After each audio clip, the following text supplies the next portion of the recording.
Se cree que también, bueno, tenía claramente una relación con este escritor uruguayo, muy famoso y reconocido. No solo una relación amorosa, sino también una relación de gran admiración por ambos, ¿no? O sea, entre ambos.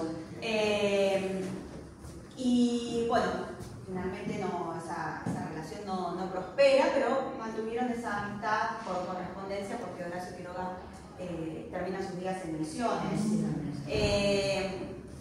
También de una manera trágica, comparten ese trágico final.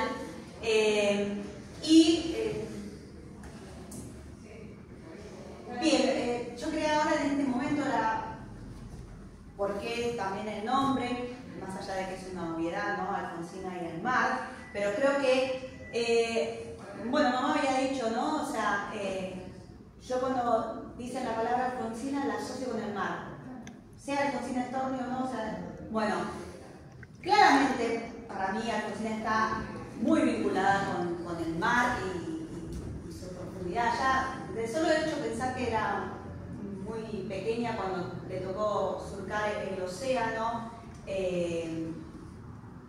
yo creo que eso, por más de que lo haya hecho de una manera inconsciente, la marcó, ¿no? O sea, en la profundidad de sus versos creo que se nota eso. También Mar del Plata, ¿sí? No solamente fue el lugar donde ella bueno, se quitó la vida, sino que también era el lugar elegido por ella para desconectarse y obviamente conectarse con ella misma, o sea, asiduamente viajaba y se instalaba un tiempo en Mar del Plata.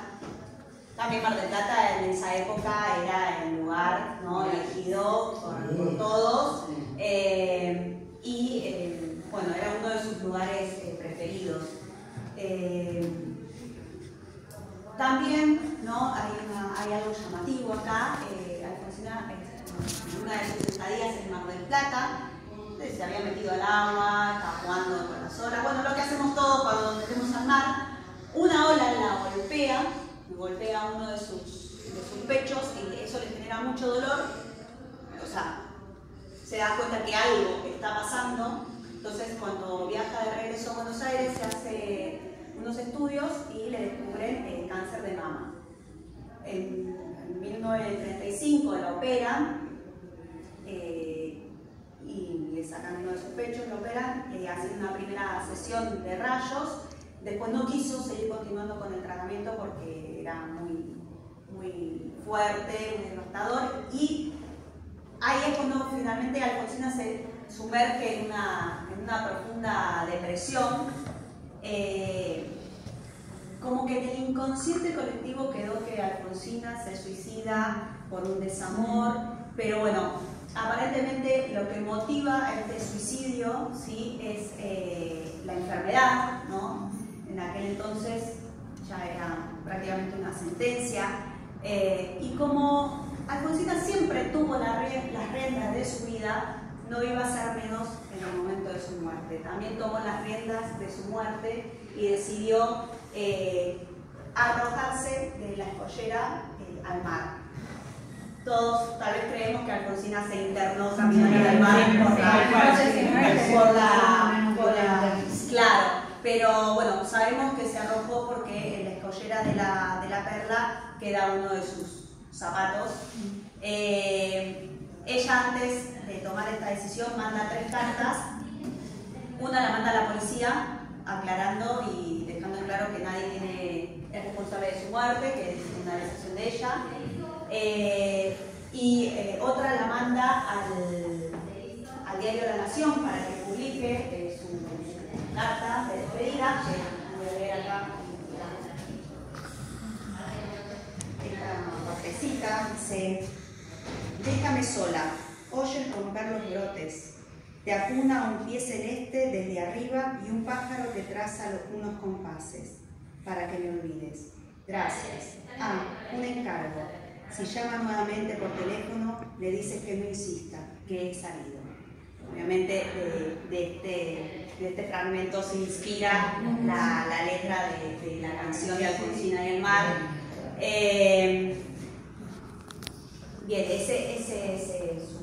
trágico final. Pero bueno, más allá de la tragedia en sí, del fin de su vida, creo que podemos también rescatar, ¿no?, esto, ¿no?, la valentía de esta mujer, incluso en la hora de su muerte. Esto que decía, que parece que hay un desamor, o tiene que ver un poco con la depresión, desde ya, porque ellos, ¿se acuerdan que mencionábamos a Quiroga, que se mandaban correspondencia? Quiroga, en una de estas correspondencias que se mandan entre ellos, Quiroga también se quita la vida cuando él se entera que tiene cáncer de próstata.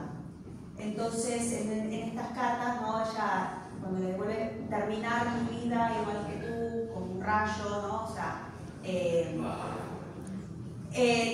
a ver, si investigamos un poco, en la época mucha gente que se suicidaba era porque tenía alguno de este tipo de enfermedad, que era prácticamente una sentencia, y para no afrontar el camino tomaba esta decisión, ¿no? Entonces, bueno, sí queda ahí en el aire, ¿no?, esta cuestión poética de que se suicida por un amor no correspondido o algo, también con esta cosa de Quiroga por el medio, pero bueno, la realidad es que pareciera que responde más a su depresión, de que obviamente ya no era la misma, porque deja de frecuentar a sus amigos, bueno, nada, devastada por su enfermedad, ¿sí? Bueno, ella, en esta pequeña charla, creo que pudimos rescatar otros aspectos de Alfonsina, una mujer con muchas aristas y compleja y muy, bueno, brillante en cuanto a su obra y disruptiva para la época, y que activista, independiente, valiente. Me parece que hay un montón de cosas que podemos destacar más allá, ¿no?, de esta idea que nos queda a veces como Alfonsina, una mujer media depresiva, que escribía del desamor. O sea, hay un abanico muy interesante que nos puede ofrecer Alfonsina. Bueno, de mi parte es todo. Me gustaría, no sé, charlar con ustedes, o que pongamos acá en común qué cosas les llamaron la atención, o incluso si alguno quiere leer algún fragmentito de algo que les interesó. Bueno, como verán, también los textos son bastante sorprendentes, ¿no? Y osados algunos con la temática. Ahora le cedo el espacio. ¿Quién quiere romper el hielo? Si ustedes quieren, yo les leo una poesía que es muy famosa de ella, que se llama Tú me quieres blanca. Tú me quieres alba, me quieres de espumas, me quieres de nácar, que sea azucena sobre todas, casta, de perfume tenue, corola cerrada. Ni un rayo de luna filtrado me halla, ni una margarita se diga mi hermana. Tú me quieres nieve, Mirea, tú me quieres blanca, tú me quieres alba. Tú que hubiste todas las copas a mano, de frutos y mieles, los labios morados. Tú que en el banquete cubierto de pámpanos dejaste las carnes, festejando a Baco. Tú que en los jardines negros del engaño, vestido de rojo, corriste al estrago. Tú que el esqueleto conservas intacto, no sé todavía por cuáles milagros me pretendes blancas.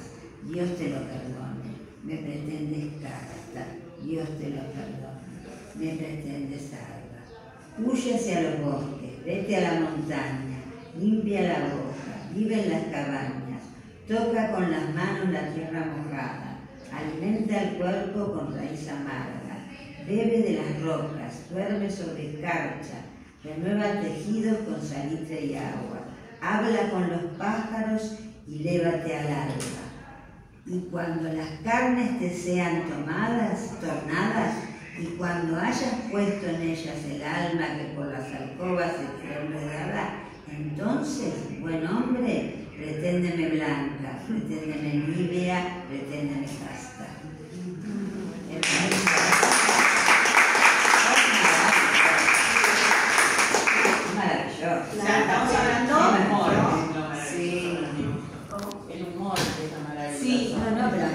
digamos. Castigo.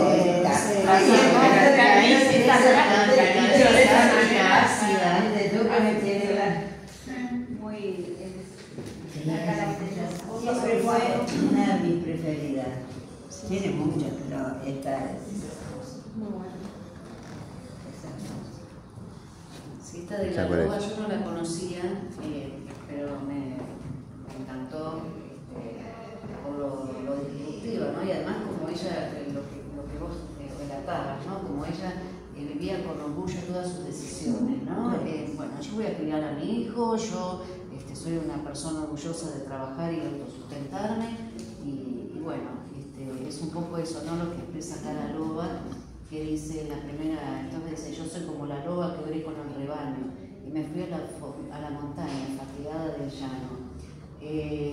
Bueno, es como eso, ¿no? Yo, además la imagen de la loba, ¿no? Como de el liderazgo, ¿no? Un poco la imagen del lobo solitario al mismo tiempo, pero a la vez el lobo, digamos, obedece a una manada, sí, y además hay un liderazgo, ¿no? Y el lobo que no teme. Y el lobo que no en general le teme, ¿no? Totalmente, lo temen. Me gustó mucho. Sí, no son casuales las cosas. No.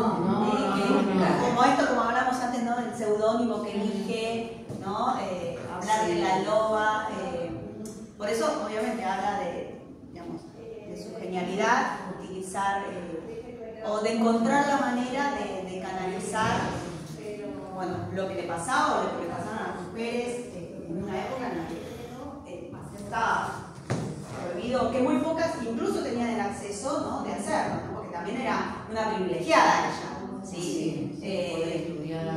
Claro, sí. Es una educación. Eso porque era una luchadora muy nata, totalmente defendiendo lo que ella creía. Sí, bueno. Era una luchadora incansable. Yo siempre pensé que Alfonsina nunca se mató por amor. Siempre pensé que Alfonsina se mató para no sufrir. Siempre pensé eso, para no sufrir, o sea, una vida digna y una muerte digna. Sí, yo particularmente no sabía que ella estaba enferma. Entonces, tiene sentido que haya. Un poco con lo que dice Tere, ¿no? Me quedó esto, ¿no? De tomar las riendas de tu vida, ¿no? Claro. A lo largo de toda su vida parece que siempre fue siendo ella la que tomó las decisiones de cómo llevar su vida, a pesar de todo. Y cómo terminó. Claro. Bueno, de hecho, cuando ella es elegida como la primera jurada mujer, que es obviamente un montón, es un gran logro, después termina renunciando porque ella había elegido o sea, se presentan obviamente los distintos textos para ver quién era el que ganaba, y ella había elegido uno que no lo tienen en consideración, entonces no se siente escuchada, ¿no? Entonces agarra y dice, Se revela.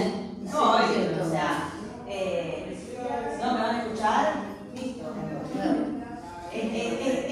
Porque en realidad a veces, ¿no? Como que se habilitan espacios, no para habilitar los espacios, sino para decir, mirá lo inclusivo que soy, ¿no? Claro. Entonces, vos te querés llevar la gloria porque me abriste la puerta, no te la cierro. Claro, pero se suponía que ella tenía que votar o elegir a los que elegía la mayoría. Claro. Y cuando ella dijo, no, a mí me parece que este es el que se la merece y los demás no. Me parece perfecto. Además, ahí la decisión de renunciar, decir, bueno, no, yo tengo mi opinión y la defiendo hasta el final. Claro, sí. Y eso en 1931, y a día de hoy. Sí, pasaron 30, Dios mío. Hay que ver todo el contexto de la Yo creo que o sea, que hubo un mensaje muy claro en el sentido de borronear o poner otro mensaje alrededor de la figura de Alfonsina, que es tan polémica y tan disruptiva, y con su que mensaje. estaba asociada al suicidio. Hay que por ver amor. suicidio, amor, ¿te parece que la mujer Es la el nombre hoy que se dice como es un lavado de cara, es un wash, hicieron como un lavado de imagen, Sí, de como Marina resignificaron. para una mujer, ¿viste? Claro, es una debilmentada silencio. Sigue siendo. Sí, porque todos, la gente sí, obvio. todos recordamos a Alfonsina como una enamorada que Sí, sí, sí. decidió por amor y su vida en realidad, todo lo que había hecho, no tenía valor si no era a través del amor correspondido. Es una historia reconocida. Sí.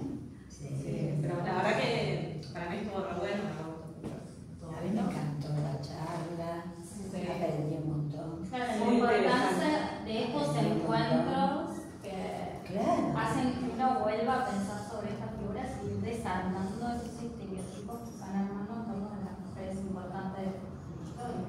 Sí, a mí algo que lo que me llamó mucho la atención, ¿no? Es esto de esa huelga de telefonistas, ¿no? Yo nunca supe. Pero está bien, era un momento muy álgido donde había muchas huelgas, pero una huelga de telefonistas que te pone en jaque un gobierno.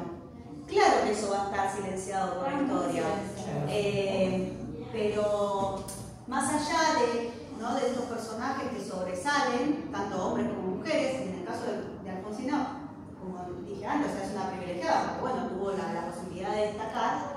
Hay una masa, ¿no? de mujeres que en este momento, o sea, están luchando por sus derechos políticos, por sus derechos civiles, por sus derechos al trabajo, Por su derecho a vivir. También sí, a mejorar su condición, y muchas mujeres que también tuvieron la valentía de ser madres solteras, pero que bueno, que por pertenecer, ¿no? A otro estrato social, probablemente también se les cerraron muchas puertas. Yo siempre digo, a veces la Argentina no es tan racista, sino más bien la Argentina es claramente clasista. Ahí creo que radica la diferencia. No digo que no exista racismo ni nada, pero la Argentina tiene un claro tinte clasista y las puertas se te abren o se te cierran dependiendo a qué estrato de la sociedad perteneces. Porque bueno, Alfonsina, al ser, ¿no? de una clase media relativamente acomodada, que tuvo acceso a la educación, etc., bueno, se le abrieron algunas puertas que tal vez a una simple lavandera, no, o sea, mucho menos si era madre soltera. Hay otra cosa también interesante, que Alfonsina leía en público sus textos, y hay muchas imágenes, ¿no? donde se la ve a ella comentando y leyendo sus textos, donde hay un montón de mujeres, vemos, ¿no? muchas señoras bien arregladas, pero por ejemplo en las imágenes también se ven mujeres negras que se asume que para la época eran lavanderas, entonces que también asistían, digamos, a estas tertulias. Bueno, era una manera, ¿no? de socializar y bueno, de poner en palabras lo que le estaba pasando a las mujeres del principio del siglo XX. Me pareció interesante esto, ¿no? Porque a veces queda como para un grupo muy selecto, muy reducido de personas que solo son los entendidos y los que pueden conocer de poesía, ¿no? Y ella lo hacía masivo. La verdad, yo hoy me tienta más leer la obra de Alfonsina que al principio, ¿no? que tenía esta idea de esa mujer despechada que llora. Corten.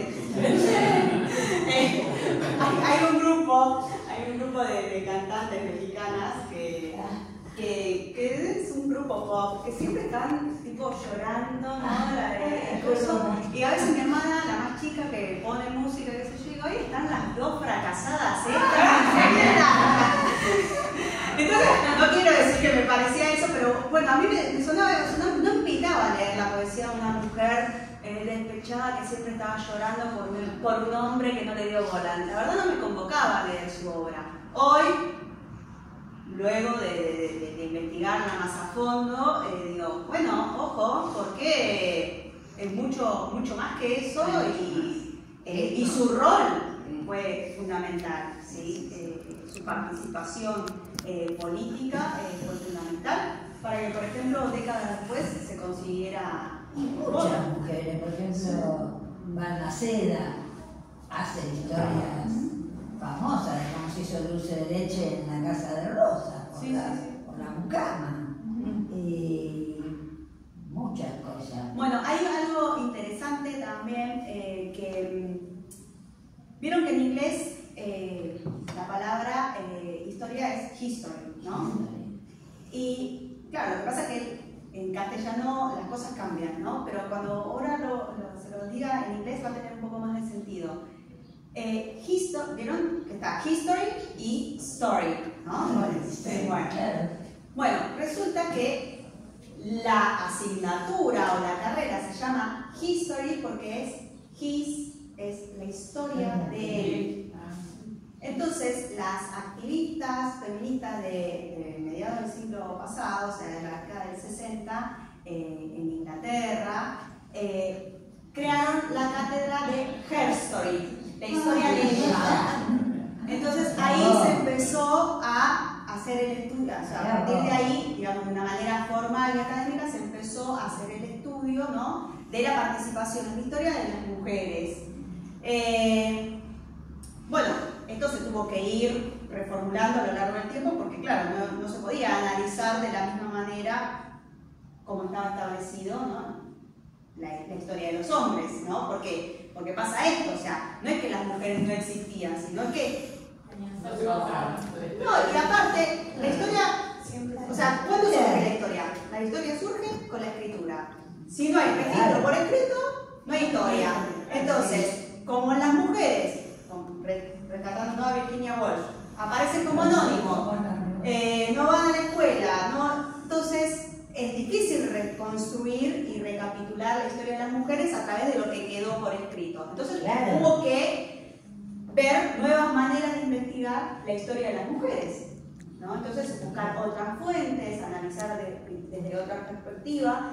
Entonces, para empezar a recomponer no solo la historia de las mujeres conocidas, obviamente, sino, bueno, de la masa, ¿no? La masa. Entonces, bueno, es algo que está en evolución, todavía está dando... Todavía, es como que recién empieza. Bueno, acá, por ejemplo, recién arranca, digamos. Recién arranca. Ni siquiera es en relación a la historia, o sea,